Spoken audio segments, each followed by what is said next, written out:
So బ్రహ్మోత్సవాల సందర్భంగా ఆ భగవంతుని దర్శనం కలగడం అనేది నిజంగా పూర్వజన్మ సుకృతంగా భావిస్తూ ఉన్నాను. హిందువుల ఆరాధ్య దైవం ఏడుకొండలవాడు, వడ్డీ కాసులవాడు, వారి సమక్షంలో వస్తున్నటువంటి ప్రసాదం విషయంలో జరుగుతున్నటువంటి గందరగోళానికి తొందరగానే సుప్రీంకోర్టు తెరదించిందని భావించాలి. సుప్రీంకోర్టు నేతృత్వంలో ఏర్పాటు చేసినటువంటి సిట్ ప్రసాదం విషయంలో జరుగుతున్నటువంటి గందరగోళానికి తొందరగా ఫుల్ స్టాప్ పెట్టాలి.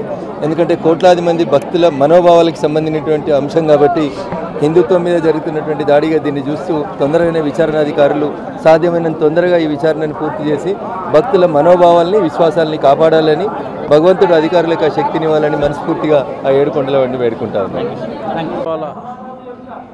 ఉత్సవాల్లో సంబరాల్లో భాగంగా తిరుమల వెంకటేశ్వర స్వామివారిని దర్శించుకోవడం జరిగింది. చాలా చక్కటి దర్శనం.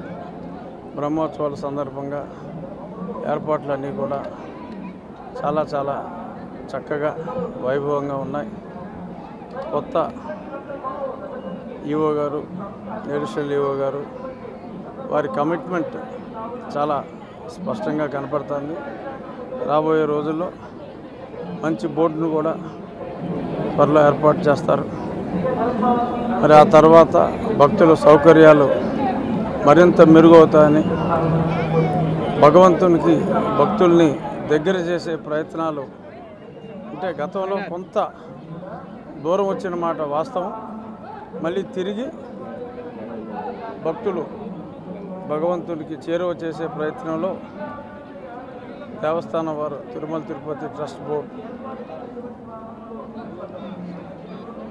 మోస్ట్ సక్సెస్ఫుల్ అవుతారని, ఎటువంటి ఏదైనా చిన్న చిన్న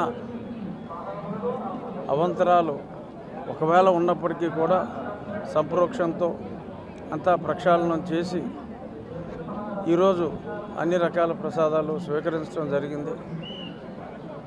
అంటే నేను వేరే వివాదాల జోలికి అసలు వెళ్ళదలుచుకోవాలా, కానీ ఇవాళ తిన్న ప్రసాదాలు అన్నీ కూడా చాలా చక్కగా